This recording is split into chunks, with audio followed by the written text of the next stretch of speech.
D to shoot scenes in both infrared and 65mm That is at the clever! same I time. love that! The footage was then layered together in post-production to beautiful effect. This is insanely impressive Yes! stuff. Hey guys, my name's Dan, and today's reaction comes from Dead Meat. This is Nope 2022 Kill Count. I'm very excited to talk about this movie because I am a huge Jordan Peele fan. Even before he started to do horror movies, I love the show Key & Peele, one of my favorite shows of all time on Comedy Central. And then when he was diving into horror, even on that show, and then in movies, it's just like, oh, well, I like this guy more and more now. He's just so awesome. And this movie certainly did not disappoint, but we'll get into that. And before we do, though, please do check all those links I have for you down in the description below. More specifically, Dead Meat's link, if you haven't already. It's a great way to support the entire Dead Meat team, and a great and easy way to support me is to go right below this video, click all those buttons down there, because I'll let you see future reactions that I do, but also helps my channel to grow. And without any further ado, let's go. Hey everybody, in case you didn't know, we moved all of our non-kill count content over to another channel. The channel you're watching right now, that's been here since 2017, will only post kill counts from now on. If you want to catch anything else that we do, it's over at Dead Meat Presents, our new channel that you should subscribe to right now. And by anything else, I mean everything else. The Dead Meat podcast will be posted there every other Wednesday. Every Monday morning, we do a horror news and channel updates live stream. Every year will be the Dead Meat Horror Awards, every January, the Horror Royal Rumble, and all other videos that don't have regular releases, including What's Your Favorite Scary Movie, all our other interview videos, Zoran's They Talk series, all the supercuts, all the event videos, any cut comparisons, any gaming live streams or cut downs of those, and any other random video that we feel like doing. And eventually, Production Tales from Hell after the contract with the sponsorship ends. But yeah, if you want any other thing that we do, make sure you subscribe to Dead Meat Presents. Otherwise, you can keep tuning into this channel every Friday for I the Kill will. Count. Speaking of which, It's helpful for me. Very helpful for me.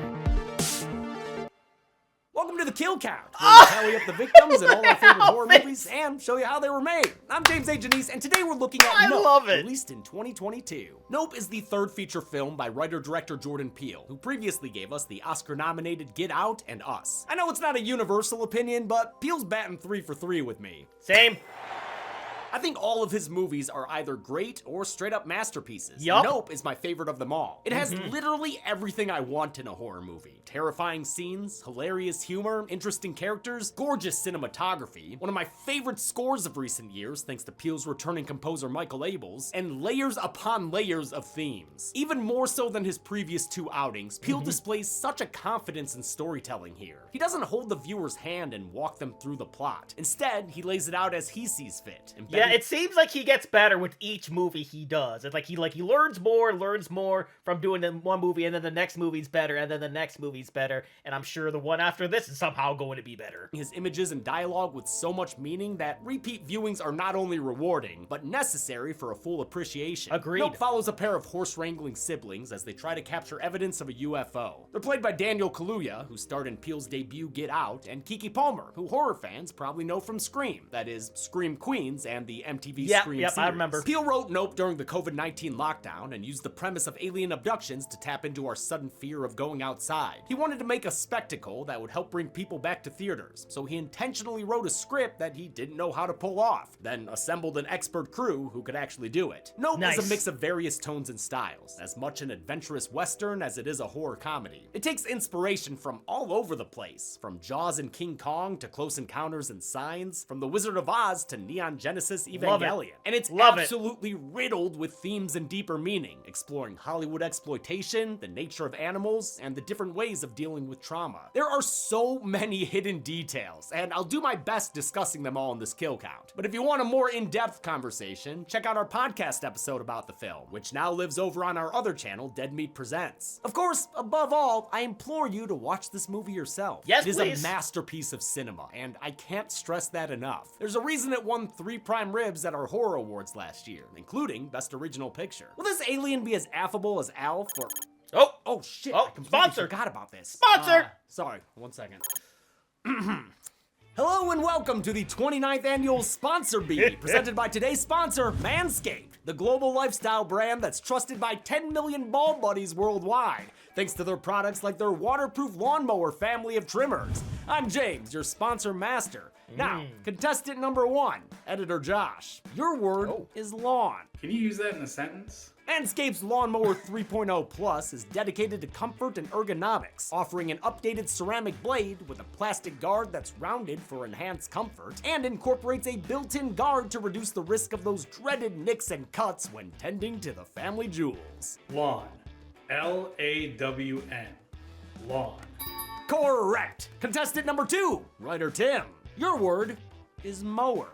Can you use it in a sentence? Of course! The Lawnmower 4.0 Pro levels up your grooming game by offering wireless charging for 60 minutes of runtime on a single charge, as well as a travel lock to prevent accidental miss buzzers in your suitcase. Mower. M-O-W-E-R. Mower. Good job. That is correct! Yeah. And final contestant, social media assistant Michael. Your word is ultra. Definition? Ha!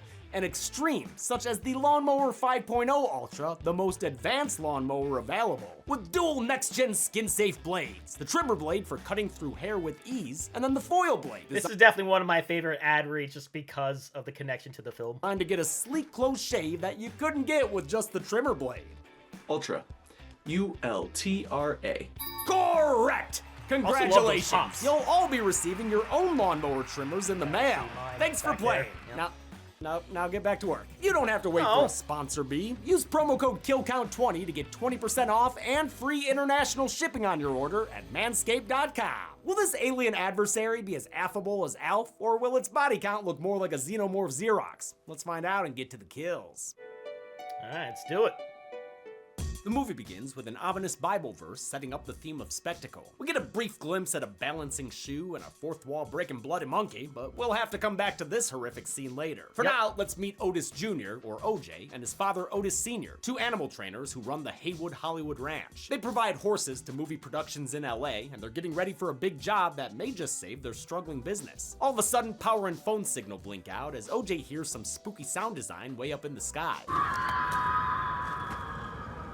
If you didn't catch the distant screaming, maybe you'll catch some of the debris raining down. Otis Sr. does. OJ looks back and sees his pops flopping off his horse. OJ rushes his dad to the hospital, but it's too late. His dad dies in front of him. Actually, all over him, to be honest. Yep. And an x-ray shows what did him in. A nickel that went through his eye and into his brain. Yikes. Otis Sr.'s untimely death leaves OJ in charge of the big job, but whether he's inexperienced or possibly on the spectrum, he's not cut out for the social aspect. My name is OJ. I think my sister's gonna be here in a minute. Yeah, she'll take care of everything, don't worry. Luckily, his sister Emerald is way more of a people person. That's why back at the Haywood Ranch, as the only black-owned horse trainers in Hollywood, we like to say since the moment pictures could move, we had skin in the game. Great reaction there from the on-set director played by Osgood Perkins, whose ties to horror extend much further than being Anthony Perkins' son. He directed The Blackcoat's Daughter, and his new movie Longlegs is due out this July. The director and his crew treat OJ's horse Lucky like a prop, prioritizing their movie over its comfort. Tell the horse we're ready to do one. A reflective Tell the horse. VFX ball causes pony problems, and Lucky Bucky's nearly kicking their leading lady in the face. The on-set oopsie cost the siblings the job, with Lucky replaced by a green horse for post-production VFX. Yikes. The duo drives back to Agua Dulce, their Los Angeles exurb that's mostly wide-open desert. Nope was shot on location there, following in the steps of many other films, such as the Flintstones movie and Blazing Saddles. They stop at Blazing Jupiter's Plain, a Saddles! hokey western theme Love that park movie. owned by their neighbor Ricky Park. Parks built this place off the fame he got from being a child star. He even goes by Jupe, the name of his character from his biggest film. You literally the Asian kid from Kid Share? Production built this entire little western town from the ground up, complete with a steam-powered train and an actual petting zoo. That's to save so a little cool. bit of time and money, everything was built I love when they go that extra mile and build a town or build any sort of buildings for a movie. It's so cool. 3/4 scale, but still, they went all out bringing this place to life. Peele and producer Ian Cooper even thought out the park's in-universe economy, where visitors would have to pan for gold that they then exchanged for jupe jangles, the currency of the land. Their efforts were preserved when a lot of the set was moved to Universal Studios Hollywood. I was lucky enough to walk around it as part of a special event a couple of years ago. that's but cool. Visitors can still see it all year round as part of the tram tour. Haywood Ranch has been selling its horses to Jupe to make ends meet, and now that they've lost another job, Lucky is the latest to get sold. OJ wants to set up a process for him to buy the horses back, but Jupe makes a counteroffer. He wants to buy their whole ranch outright. The siblings discuss the deal later that night. Em had a complicated relationship with her father and wants to pursue other jobs in the industry. And I'm Emerald Haywood. I direct, write, produce, act. I do a little singing on the side. Motorcycles, baby. Look, I make a mean grilled cheese if you're looking for crafty. Yeah, she's great at this. But OJ was the chosen horse heir and is less inclined to take the offer. Pops did something when he made this place. He changed the industry. That's real. I can't just let that go. I love the sibling dynamic between OJ and M. It's sometimes combative, but they ultimately love each other and are friends. So I guess you don't want to see what's good with Dad's liquor cabinet then, huh? I got that hobby weed too, actually. I especially like watching them reminisce about their father, since I just went through that myself with my own sister. Love you, Janelle. True to life, it's not always positive memories. Em recalls a time she was supposed to inherit a horse named Jean Jacket, but Otis Sr. instead decided to use it for the Scorpion King. She remembers watching OJ train her horse from the window, and remembers him watching her watch him. Their sibling bonding segues into tunes, but Em grooves so hard, one of their horses runs away and gallops into the night. OJ follows the white horse, whose name is Ghost, out to their property line, where he hears Jupe's voice coming over a loudspeaker. He watches as the UFO-looking lights of Jupiter's claim power down as he once again hears the sound of distant screams. As the screams travel across the sky, so does the power outage, taking out radio towers and even pausing M's jam. The source of the screams and rolling blackouts appears to be a friggin' flying saucer in the clouds. Holy shit! A freaked out OJ tries to check the ranch's cameras, but the power outage prevented them from capturing anything. He discusses the incident with his sister. What's a bad miracle? They got a word for that. Nope. He surmises this UFO is the thing that killed their father. The two realize that selling footage of the spacecraft could be the solution to their financial woes. This movie's stunning nighttime photography comes courtesy of cinematographer Hoyt Van Hoytema, a Christopher Nolan regular who earned an Oscar nom for his work on Dunkirk. Van Hoytema shot Nope day for night, meaning all these scenes at night were actually filmed during the day. They had to do that since it'd be impossible to light the expansive desert landscape at night. Based on a method he used in 2019 for Ad Astra, Hoytema used a custom rig that he refitted from shooting 3D to shoot scenes in both infrared and 65mm. That is clever! I love that! The footage was then layered together in post-production to beautiful effect. This is insanely impressive Yes! stuff, as if shooting handheld with an IMAX camera wasn't already challenging enough. Seriously It's though. an appliance. Really. Yeah. More than a camera. That's Nope freaking was huge! actually the very first horror film to be shot on IMAX. Here's hoping for more. The siblings visit Fry's Electronics to upgrade their gear, since they hope to sell the footage to someone reputable, like Oprah. Nigga, I didn't say Oprah. You said Oprah. You love Oprah. Store employee Angel Torres figures out what they're trying to do, so he hikes out to Agua Dulce to help with the installation. Dude's really into aliens. You're not even calling them UFOs anymore. Fucking UAPs now. Angel sets up their eyes on the skies and wants to join the alien hunt, but OJ and M would prefer to keep it in the family. I mean, you're really not gonna tell me what the fuck's going on? You'll know soon enough. Oh, cool, cryptic. Angel was originally a friendlier character, but Peele enjoyed Brandon Perea's audition so much, he rewrote the character to match his surlier take. I'm gonna change the entire script. Oh, shit. Yeah. Yeah. Wow. You got it. You got the role. Oh, wait, what? Yeah. Oh, I love that. M provides bait in the form of a fake horse that she snatched from Jupiter's claim. Jupe shows up to ask them about it. You know, we got some of those. But M says it's a coincidence, forcing him to leave them with nothing but a thumbs up. Thumbs up, thumbs up. Later that night, OJ investigates strange noises in the barn and sees a freaking alien. God, I love scares from afar like this. And Same. it gets even spookier when a second little gray man pops out. But Got one me. bat to an oversized head reveals the truth. These traditional-looking aliens are just Jupe's kids in costumes, a payback prank for the plastic pony plundering. They trying to prank Haywood? It's on. You stole that horse. The kids also let out Clover, one of their horses, forcing OJ to go out and wrangle him. Clover knows when to GTF over, because he takes off when the real alien shows up and abducts the equine effigy in a whirlwind. All that's left visible is a string of colored pennants hanging down from a cloud. Angel's working the night shift when he sees one of the ranch's cameras go offline. Man, how are they supposed to get the Oprah shot when all this tech is full of bugs? He calls up Seriously, Em, though. who runs outside to witness the UAP get UAPO'd. Run, OJ! Run! And run he does, straight into nearby stables, where he watches Clover get beamed up in a dust storm. This horse-eating saucer is too scary for M, who wants them to get the fuck out of Dodge. But OJ refuses to flee his responsibilities. I got mouths to feed. He's motivated by the memory of their father, who has some thematically relevant dialogue in a flashback.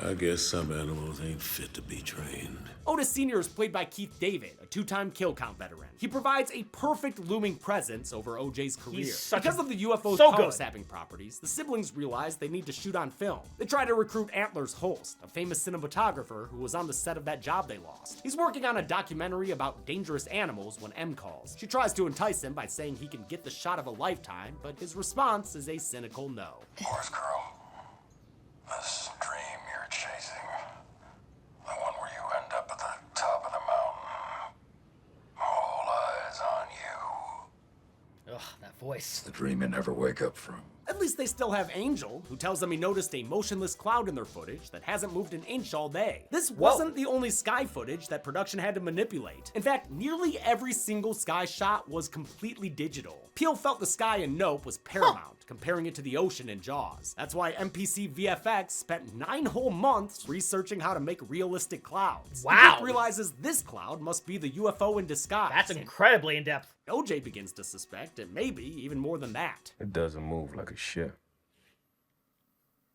What you mean, OJ? What if it's not a ship? Later, they'll learn that the object they see isn't a ship, but the alien itself, a giant flying animal. I only clarify that now because it's relevant to some upcoming thematic discussions. Like with that chimp we saw in the beginning. It's finally time to talk about him. The movie switches focus to the filming of Gordy's Home, a sitcom Jupe starred in when he was a kid. Somehow you'd think that a man who can send a rocket into space would be able to manage a halfway decent birthday present. Nope. Nope. Not surprising, Peele can make a great fake sitcom. It feels in line with his specific observational comedy from Key and Peele. They're sort of an affront to our more real, gritty lives, being told when to laugh and all that shit. Gordy's Home was Jupe's TV series after his breakout role in Kid Sheriff, and it followed an astronaut mom, a rocket scientist dad, their daughter Haley, and Jupe as their adopted son Mikey. Oh, and Gordy, of course, the chimpanzee who lives with them. The show was successful enough to get picked up for a second season, but that's when tragedy struck during a taping. So one of the chimps that plays Gordy just hit his limit. And it was 6 minutes and 13 seconds of havoc. We got a glimpse of the incident at the start of the film, but now we see exactly what happened back in 1998. While filming an episode about Gordy's birthday, the balloons began popping due to the studio lights. That shocked the monkey, Peter Gabriel style, causing Gordy to go bananas off screen. The opening scene was from Jupe's point of view as he hid beneath a table while Gordy mauled his co-star Mary Jo Elliott. During the attack, Jupe focused on one of Mary Jo's shoes that somehow landed perfectly upright. A lot has been made about this shoe and what it means. Peele has said it represents the impossible shot that the Haywoods tried to entice Holst with. That's impossible. It's also sort of a bad miracle, like OJ was asking about. And most simply, it's something for Jupe to focus on as he disassociates during the attack. Sitcom dad Tom tries to calm Gordy down, but is tackled and killed in a wet off-screen mauling. At least, I think he dies?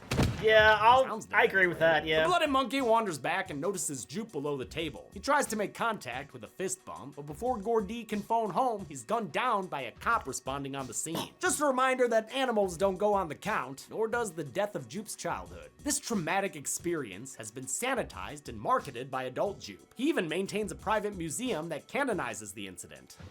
I usually charge a fee for this. The attack was made light of by comedy outlets at the time, and when M asks him what really happened, Jupe just recounts the SNL sketch. He talks about how hilarious it was, with Daryl Hammond and Anna Gasteyer as the parents, Sherry O'Terry as the daughter, and host Scott Wolf as Jupe himself, which is funny because Wolf really did host an episode in 1998. The funniest part, though, is that Chris goddamn Kattan played Gordy going haywire. It's Kattan. He's just crushing it. Makes sense. He had experience playing Mr. Peepers. In Nope, Gordy is CG, of course. This movie's all about exploiting animals, so it'd be hypocritical to try to use a real chimp. His movements were provided by stuntman Terry Notary, a former gymnast and Cirque du Soleil acrobat. For decades, Notary's been a movement coach at Ape School, where he instructs actors how to play primates for movies like the Planet of the Apes franchise. Instead of a mocap suit, he was dressed in a Gordy costume and filmed from multiple angles for reference. Production designer Ruth DeJong built the set 30% larger than normal in order to keep Notary's performance to scale. Jupe and his wife get ready to unveil the new Star Lasso experience, something he's been pushing throughout the movie. I wanted to invite you to our new family live show! As it turns out, Jupe's known about the UFO for half a year and has been feeding it the horses he buys from OJ. Now that he thinks he's got it trained, he wants to turn it into a tourist attraction. In fact, when OJ went out after Ghost, the sound he heard was Jupe rehearsing the show. For this inaugural performance, Jupe's brought in his TV sister Mary Jo, who suffered the brunt of Gordy's attack. Now she's in a wheelchair with a disfigured face she hides behind a veil. Her appearance is a clear allusion to Carla Nash, who in 2009 was mauled by animal actor Travis the Chimp at his owner's home in Connecticut. Much like Gordy, Travis was also gunned down by police arriving on the scene. Jupe's comparatively unscathed experience has left him feeling invincible. You're chosen. He offers up Lucky as his latest sacrifice to entertainment, but there's a spanner in the works, or rather a fake horse in the alien, whose angry screeching makes Jupe realize he's a walking dead man. The irritated invader hoovers up everyone in the arena, including Jupe, his family, Mary Jo, and all the spectators. Not even that Lady Sweet Omer shirt will protect her. In a seriously disturbing scene, these poor people are forced up a flesh chute towards a messy end. The slimy claustrophobia is bad enough, but they're not even comfortable in there with that damn horse statue clogging up the pipes. Yeah, I have some fears of that. The being claustrophobic, it's just... This definitely hit on another level for me. People knew this scene would be a big swing. From like a horror fan perspective, this is super cool shit. And you know it's super cool because I have no idea whether it's gonna work. It was filmed with the actors pulled along a conveyor belt horizontally through a fake flesh tunnel. The camera moved alongside them on a track, mounted sideways so the footage would look vertical. I love watching the footage of this scene being filmed, which was done as an homage to a similar scene in Fire in the Sky. The alien's digestive tract was actually shown during the opening credits, back when the audience would have no idea what they were looking at. You can even hear distant screams the whole time. Those credits end with the 2-second clip of a black man on a horse that serves as part of the Haywood family mythos. With that context, the shoot feels like the inside of an old folding camera. It's like we're moving down the bellows and looking out the lens at this animated picture, one of the first of its kind, captured in 1887 by Edward Muybridge. These deaths are the result of Jupe's hubris, who is a truly Shakespearean character. Ricky Jupe Park was originally set to be played by Jesse Plemons, who had to drop out to film Killers of the Flower Moon. I guess he opted for the role with a bigger hat. He was replaced by Stephen Yeun, who broke out in The Walking Dead and who was last seen on the kill count in Mayhem. His character is a tragic one. As a child, he was exploited for his age and race in his acting career. As an adult, he tried to take ownership of his past, but he took the wrong lesson from surviving the Gordy attack. He assumed he was special, like a shoe impossibly balanced upright, and went right back to exploiting animals by feeding horses to the alien and trying to make a show of it. He serves as a contrast to OJ, maybe because he lacked the same kind of guidance. I guess some animals ain't fit to be trained. Trained animals can be unpredictable. OJ respects animals and the dangers they can present. Jupe underestimates the alien, and it costs him his life. I was shocked to hear some people say the Gordy scenes had nothing to do with the rest of the movie. They're like the point of the whole film. Yes, man! OJ goes to Jupiter's claim intent on rescuing Lucky. He finds the place deserted of people and his horse still stuck in a glass case of emotion. True to his name, Lucky's the only survivor of the alien's attack. It returns for a close-up encounter of the third kind that knocks OJ out until nightfall. Back at the ranch, Angel starts to head home when his van loses power, indicating the alien is nearby. He books it inside and joins M just as the UFO parks above the house like an eldritch umbrella. The cause of Otis Sr.'s death is revealed when the alien expels the personal belongings of Jupe's customers, including a coin like the one that killed him. Then it rains down all their insides in truly horrific imagery. I've heard some people say Nope isn't a horror movie. What do you call this rainfall of blood? To achieve this gore storm, production sprayed a mixture of fake blood and water out of sprinklers on the roof.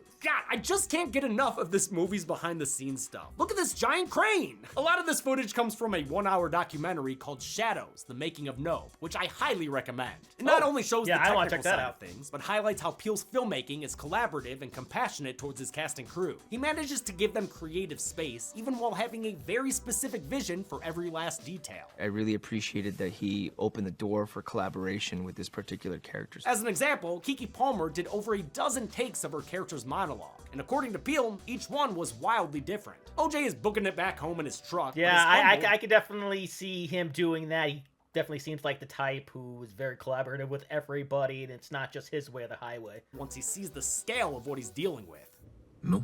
Despite taking a phony pony to the hood, OJ stays unscathed until the power kicks back in at sunrise. As they file out to the truck, the group has another close call with the UFO, but OJ suddenly recalls Lucky's behavior on set. Don't look it in the eyes, please. They're able to stay unnoticed by avoiding eye contact and escape in Angel's van. Eye contact with animals is a recurring motif in Nope. In addition to Lucky's on-set incident, the movie starts with Gordy looking into the camera. It's even possible Jupe avoided Gordy's wrath because they didn't have direct eye contact. They saw each other through the veil of a tablecloth, which itself is echoed in Mary Jo's veil that she wears to cover her face. Conversely, Otis Sr. looked straight up into the sky, which caused his death after the nickel went through his eye. There are plenty of other ocular references. So The good. song Sunglasses at Night playing in Angel's van, and of course, everything involving cameras, which are kind of like artificial recording eyes. OJ finally figures out that the flying object isn't an alien craft, but rather the alien itself. That revelation almost proves too much for Emerald and Angel, but the group rallies when they're contacted by a new addition to the team, Antler's host, who's been hearing about the strange happenings up in Agua Dulce. By the way, the news report he watches says 40 people are missing, but I'm gonna trust writer Tim's work when it comes to the count. Dude made Agreed. notated pictures and everything to count up 57 people. Good work, Tim. Way to give Yay! Josh a day off. Holst brings a custom-made crank-powered camera whose power can't be sapped by the UFO's EMP. That gets the Haywood siblings pumped. Let's go, boy! Woo! Now Yeah! armed with the means to film the alien, OJ gives it a name, Jean Jacket, after the horse Emerald was supposed to inherit. Over the next couple of days, the group makes a plan using Monopoly pieces. They raid Jupiter's claim for its car batteries and recruit a wacky-waving inflatable army. The preparation montage is capped off with a song from Antlers. He was a one-eyed, one-horned, flying purple people eater. I love this gravelly rendition of a novelty song from 1958. It was a one-eyed, one-horned, flying purple people eater. One-eyed, one-horned, flying purple people eater. And real fun fact, the original artist Sheb Woolley was also the guy who voiced the frickin' Wilhelm scream. On the big day, Angel uses the battalion That's of cool. Bailey buddies to track Jean Jacket's movement in the clouds. Never knew that. He and Holst camp out on a hill, giving them the perfect angle to film JJ while OJ distracts it. It took the art department more than 4 hours to place the 65 sky dancers, which were then controlled individually with iPads. They knew when to power down each one, since production put together maps of the valley to track Jean Jacket and its EMP effects. Unfortunately, their plans are interrupted by the arrival of a chrome-domed motorcyclist. This dude is geared out with tons of cameras, trying to get the scoop on the disappearances at Jupiter's claim. What's the matter? Don't you want to be on TV? Despite M's warnings, he speeds off down the road, but as he passes into the range of the EMP effects, his bike turns off and he takes a gnarly spill. Good guy OJ tries to rescue the reporter, but the guy won't stop trying to get footage. Not before you take a picture. He's prioritizing content over safety, much like the movie crew who ignored the Haywood horse Sure did, rules. yep. It forces OJ to abandon him once Jean Jacket touches down, and the shiny helmeted asshole is sucked up in a whirlwind. Bye-bye. I love the bonkers behind the scenes footage of this dude getting yoinked up by a frickin' helicopter. Helicopters were also used to simulate the debris getting kicked up when Jean Jacket's close to the ground. Perfect. They also used enormous fans for that purpose. OJ puts his head down to avoid the same death, and to wear Jean Jacket like it were that big ol' hat in Scary Movie 3. He saddles up and gallops back towards the house with his flying foe hot on his heels, or hooves. God, this shot rules! Since he knows Jean Jacket got a tummy ache when it tried to eat their fake horse, OJ releases some colorful countermeasures that dissuades the alien from chowing down again. Holst and Angel successfully capture the whole thing on camera, and the group celebrates a job well done while the alien bids a hasty retreat. But the good times don't last long, since Holst decides there's a better shot to be captured. The light, it's gonna be magic soon. He starts heading out on his own, and it's clear he's not interested in making it back. It's gonna be all right, Angel. We don't deserve the impossible. I'm pretty sure Holst has a terminal illness. He's heard coughing throughout the movie, we see him taking pills, and he wears clothes that would be comfortable for a sensitive body. Even this shot of him sitting outside earlier on seems like a man taking in his final days. Already having a death sentence is probably why he hikes his rig to the top of the mountain and waits for Jean Jacket's return. When he comes back, he nabs his once-in-a-lifetime shot at the cost of his own life. Oh, and also other footage. Damn it, Ant! Holst is played by Michael Wincott, who brings gravity to the role. We saw him as Captain Elgin in Alien Resurrection, and he's also known in the genre from The Crow. To play a cinematographer, he shadowed Hoyt van Hoytema to make sure he was using the camera right. Jean Jacket tries to make second helpings of Angel and M, but both manage to escape with their bodies unchummed. The Haywood house is not quite as lucky and gets completely destroyed by the alien's whirlwind. While it was rehearsed with a stunt double, Brandon Perea did Angel's half abduction himself, which was achieved with a crane and a giant fan. It's so fun for me. Like, please let me do it again. That's what I'm saying, man. That looks like a blast. M makes a break and does her best not to stare as Jean Jacket unzips into its final form. What? Jean Jacket is evolving! To give his sister a chance to escape, OJ decides to sacrifice himself and lead Jean Jacket away. After a series of absolutely gorgeous wide shots, he bids his sister a tearful goodbye with a callback to their youth. And yet another instance of this movie's emphasis on eye contact. Then he stares Jean Jacket straight in the party streamers, enticing it to follow him as he takes off. Science consultant John DeBeery worked with Peel to create a design that resembled jellyfish and squid. He also helped find real-world equivalents for Jean Jacket's abilities, such as its octopi-inspired square eye and its electrical field, taken from electric eels and ghost knifefish. Researcher Kelsey Rutledge even created a scientific manuscript for Jean Jacket that would hold up to academic standards. It included details about its anatomy and behavior, as well as a scientific name. We decided to name Jean Jacket Oculonimbus Edoequus.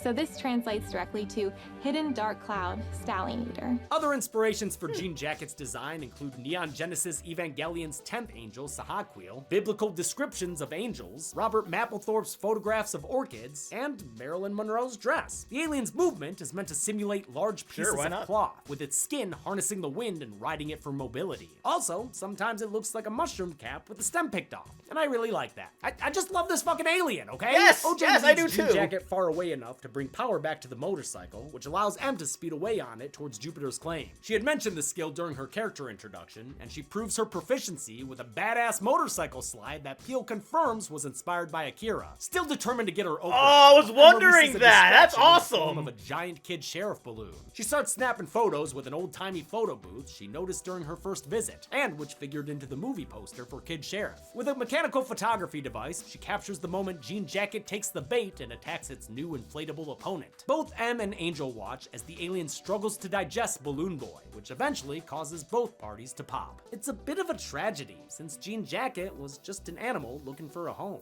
I wouldn't say Jean Jacket's the villain. The real villain is humanity's instinct to think they can put a party hat on a wild animal. An exhausted M celebrates as reporters arrive on the scene. She's too distracted to deal with them though, after she sees that OJ has survived to ride another day. The siblings have an emotional reunion, and the movie ends with a close-up of the photo that's about to make them famous. How many people were served up as meals on a flying saucer? Let's find out and get to the numbers. Oh! Whoa! Oh no. Uh-oh. No, James! No! Mr. Monkey! Stop it! Leave him alone! Oh my god! We counted 61 kills in Nope, with a big boost in numbers from the Star Lasso experience. The victims consisted of 37 males and 24 females, giving us this partially digested pie chart. It's a different gender breakdown than the last time we counted 61 kills in the Final Destination, since most of those victims were unknown. With a runtime of 130 minutes, Nope had a kill on average every 2.13 minutes. I'll give the Golden Chainsaw for coolest kill collectively to the 57 people at Jupiter's claim. It's a tragically fitting end to Jupe's storyline, and the shot inside Jean Jacket is disturbing as hell. While the shot for lamest kill, I guess, goes to Antler's host, since the dude walked into it on his own. And that's it. Nope came out in 2022 and is one of my favorite movies of recent years, if this video didn't make that abundantly clear. Yeah. We'll stick with sci-fi for next week. But until then, I'm James A. Janice. More sci-fi horror? What we got? Next kill count. 5 years from now, the machines will take control of the Oh! planet and destroy all of mankind. Your world is pretty terrifying. Oh, it's the OG Terminator? Paradise compared to the 1980s with your pet iguanas, your very large hair, and your baby Bill Paxtons. My turn. No, it's my turn to finally be on the kill count. Yay! For the Terminator. Yay!